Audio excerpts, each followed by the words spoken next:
شمالی کوریا کے رہنما کم جانگ ان کی روسی صدر ولادیمیر پیوٹن سے ملاقات کے بعد جو مناظر دنیا نے دیکھے وہ کسی فلمی کہانی سے کم نہیں تھے۔ جیسے ہی ملاقات ختم ہوئی، کم جانگ ان کی سیکیورٹی ٹیم حرکت میں آئی۔ نہ صرف وہ کرسی جس پر کم جانگ ان بیٹھے تھے بلکہ ان کے ساتھ رکھی میز بھی جراثیم کش دوا سے دھو ڈالی گئی۔ یہاں تک کہ وہ کافی کپ بھی فوراً اٹھا لیا گیا جسے کم نے چھوا تھا۔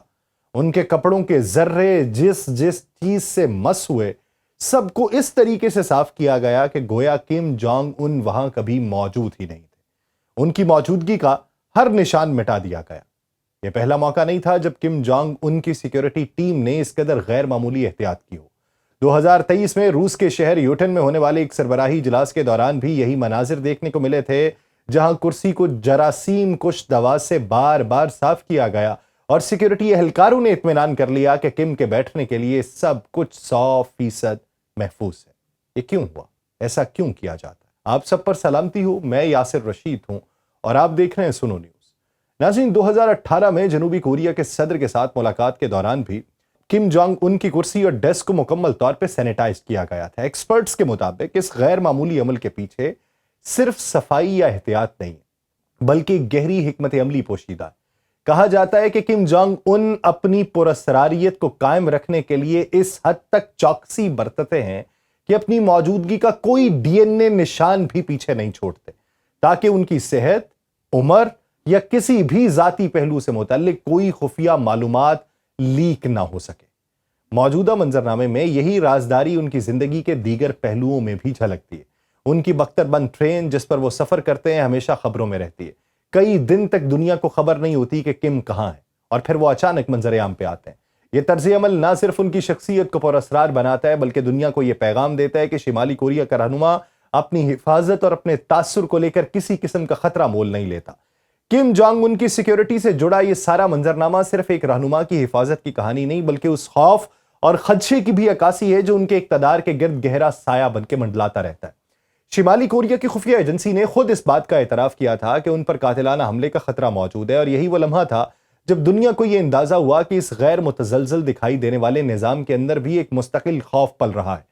مواصلاتی نظام جام کرنے والے آلات، ڈرونز کی نشاندہی کرنے والے جدید سسٹمز اور غیر معمولی حفاظتی انتظامات دراصل اس حقیقت کا اعلان ہے کہ کم جانگ ان کو نہ صرف بیرونی دنیا سے بلکہ شاید اپنے ہی نظام کے اندر سے بھی خطرات لاحق ہیں۔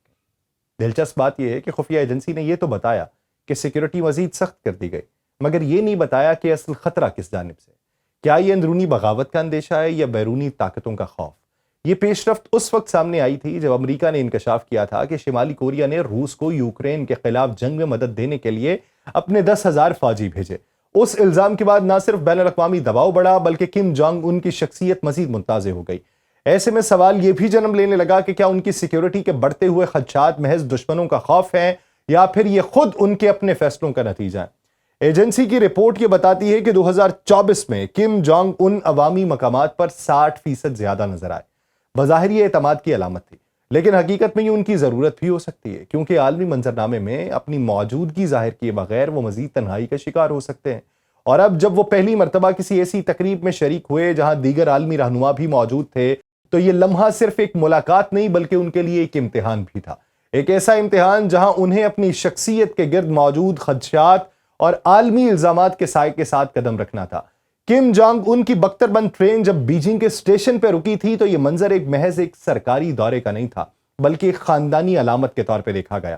ان کے ساتھ ان کی بیٹی کم جو اے کی موجودگی نے سب کی توجہ اپنی جانب کھینچی۔ ایک ایسی بچی جو عام حالات میں پس منظر میں رہتی ہے مگر اب عالمی سٹیج پر اپنے والد کے پہلو میں کھڑی دکھائی دی۔ جنوبی کوریا کی خفیہ ایجنسی کا دعویٰ ہے کہ کم جو اے کو ممکنہ جانشین کے طور پہ تیار کیا جا رہا ہے، اور اگر یہ سچ ہے تو یہ شمالی کوریا کے اقتدار کے تسلسل کی ایک نئی کہانی ہوگی جو وقت سے پہلے دنیا کے سامنے بے نقاب ہو رہی ہے۔ کم خاندان ہمیشہ سے پردے کے پیچھے رہا ہے۔ کم جانگ ان نے اپنے خاندان کو نہ صرف عوام بلکہ عالمی ذرائع ابلاغ کی نظروں سے بھی چھپائے رکھا ہے۔ ان کی اہلیہ ریسال جو اب اکثر ان کے ساتھ نظر آتی تھیں، کئی برسوں تک وہ عوامی منظرنامے سے غائب رہی تھیں۔ اس رازداری کی روایت آج بھی جاری ہے اور خاندان کے بیشتر افراد کے بارے میں دنیا کچھ نہیں جانتی۔ شمالی کوریا کے امور کے ماہرین یہ بتاتے ہیں کہ کم خاندان کی تاریخ میں نہ صرف طاقت بلکہ خوف بھی شامل رہا ہے۔ لوگ یہ کہتے ہیں کہ کم جونگ ان کے ایک سوتیلے بھائی کو 2017 میں ملائیشیا میں قتل کر دیا گیا تھا، اور یہ واقعہ اس خاندان کے گرد گھومتی پراسراریت کو مزید گہرا کرتا ہے۔ کم جونگ ان کے والد کے زمانے میں بھی کم از کم 4 پارٹنرز کا ذکر ملتا ہے، مگر یہ تعلقات عوام سے ہمیشہ پوشیدہ رکھے گئے۔ کم جونگ ان کی والدہ کوئنگ ہوئی کی کہانی بھی پراسرار روایت کا حصہ ہے۔ جاپان میں پیدا ہونے والی یہ خاتون بطور رقاصہ شمالی کوریا آئی اور پھر کم جونگ ال کی زندگی میں سب سے پسندیدہ بیوی بنی۔ 2018 میں جب ان کی پرانی تصاویر منظر عام پہ آئیں تو دنیا کو پہلی بار اندازہ ہوا کہ طاقت کے اس خاندان کے ماضی میں کتنی تہیں ہیں جو آج بھی راز بن کے محفوظ رکھی گئی ہیں۔ کم جو اے کا والد کے ساتھ اس انداز میں منظر عام پہ آنا شاید ایک اشارہ ہے کہ شمالی کوریا اپنے مستقبل کے حکمران کو دنیا کے سامنے لانے کی تیاری کر رہا ہے۔ مگر سوال یہ کہ کیا یہ بچی ایک دن واقعی اس بند ریاست کی باغ ڈھور سنبھالے گی، یا یہ محض ایک اور شطرنج کی چال ہے جس سے کم خاندان اپنی طاقت کو مزید دیر تک قائم رکھ سکے؟ کم خاندان کی تاریخ کو سمجھنے کے لیے ماضی کی جھلکیاں کھنگالنا ضروری ہیں۔ یہ ایک ایسا سلسلہ ہے جہاں اقتدار ہمیشہ خاندانی وراثت کے طور پہ منتقل ہوا ہے، مگر اس وراثت کے پیچھے خون، خوف اور رازوں کی ایک لمبی کہانی چھپی ہے۔ کم ال سنگ سے لے کے کم جونگ ال اور پھر کم جونگ ان تک اقتدار کی یہ زنجیر کبھی نہیں ٹوٹی، لیکن ہر دور میں اس کی حفاظت کے طریقے بدلتے گئے۔ دلچسپ بات یہ ہے کہ شمالی کوریا کی قیادت دنیا کے کسی اور ملک سے زیادہ خاندانی تقدس کے طور پہ قائم ہے۔ کم خاندان کو وہاں کے عوام صرف حکمران نہیں بلکہ تقریباً ایک مقدس سلسلہ سمجھتے ہیں۔ اس تقدس کو زندہ رکھنے کے لیے نہ صرف سخت پروپیگنڈا کیا جاتا ہے بلکہ خاندان کی ذاتی زندگی کو بھی ایک پر اسراریت میں لپیٹ دیا جاتا ہے۔ عوام کو یہ جاننے کی اجازت نہیں ہے کہ ان کے حکمران کا بچپن کیسا تھا، ان کے بچے کہاں ہیں، یا ان کی اصل زندگی کے حالات کیا ہیں۔ یہ سب ایک منظم پر اسراریت کے پردے میں ڈھال دیا جاتا ہے۔ کم جو اے اس کی حالیہ موجودگی نے دنیا کو چونکایا ہے، کیونکہ شمالی کوریا کے حکمرانوں کی اگلی نسل کبھی اتنی کھل کے سامنے نہیں آتی تھی۔ ماہرین کا یہ کہنا ہے کہ اس بچی کو مستقبل کا حکمران ظاہر کرنا کم خاندان کے لیے نہ صرف داخلی سطح پہ طاقت کا تسلسل یقینی بنانے کی کوشش ہے بلکہ بیرونی دنیا کے لیے بھی ایک پیغام ہے کہ کم خاندان ہمیشہ قائم رہے گا۔